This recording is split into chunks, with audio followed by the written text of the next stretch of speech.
Hi friends, चला बनवूया आपण पातीच्या लसणाचे आयते। हा पातीचा लसूण आहे।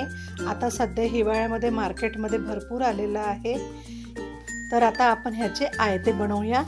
तर ह्या पद्धतीने लसणचं वरचं कातड काढून घेतलेलं आहे, मी साफ करून घेतलेला आहे, स्वच्छ धुवून घेतलेला आहे हा लसण। आणि आता त्याच्यानंतर मी हा कापून राहिलेली आहे।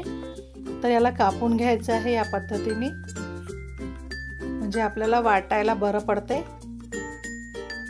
या पद्धतीने सर्व लसूण मी कापून घेणार आहे। एक जुडी लसूण आणलेला होता मी, तो आहे। पूर्ण लसूण आपण मिक्सरच्या पॉटमध्ये टाकून राहिलेलो आहोत। आणि याच्यामध्ये थोडंसं अद्रक टाकलेलं आहे, थोडं जिरं टाकायचं आहे आणि हिरव्या मिरच्या तुमच्या चवीनुसार तुम्ही टाकायच्या आहे।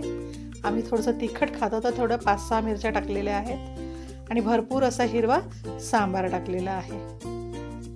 आणि आवश्यकतेनुसार पाणी टाकून याचा पेस्ट करून घेतलेला आहे।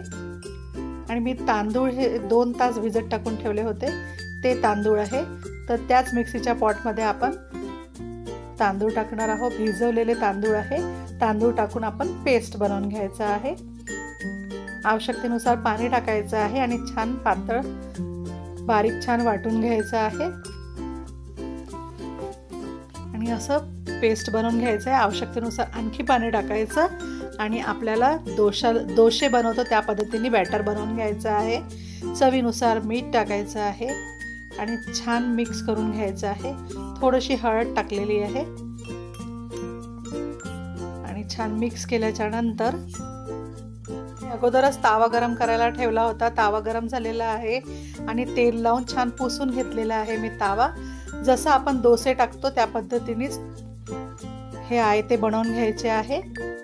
या पद्धतीने पसरवायचं आणि थोडंसं तेल टाकून छान दोन्ही बाजूनी परतून घ्यायचं आहे। जोपर्यंत आयते आपले शिजून राहिलेले आहे, लसणाचे आयते जोपर्यंत आपले शिजून राहिलेले आहे, तोपर्यंत प्लीज माझ्या चॅनलला लाईक करा, सबस्क्राईब करा आणि शेअर करा।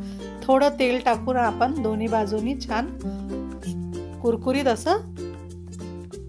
असे छान परतून घ्यायचे आहे। दोन्ही बाजूनी छान भाजून घ्यायचे आहे आणि याच पद्धतीने आपण सर्व आयते बनवून घ्यायचे आहे। सॉस किंवा केचप सोबत तुम्ही हे खाऊ शकता किंवा गोड दह्यासोबतही छान लागते, किंवा तुम्ही चटणी पण बनवू शकता ह्याच्यासोबत खायला आणि खूप मस्त असे लागतात। लसणाचे आयते हे आपले तयार आहे। तर तुम्हीही बनवून बघा, ही रेसिपी खूप मस्त लागते। आणि आता हिवाळ्यामध्ये भरपूर असा ओला लसण आलेला आहे, तर तुम्ही हे लसणाचे आयते मुलांना टिफिनमध्ये पण देऊ शकता आणि खूप छान लागतात। एकदा ट्राय करा आणि व्हिडिओ बघितल्याबद्दल खूप खूप धन्यवाद।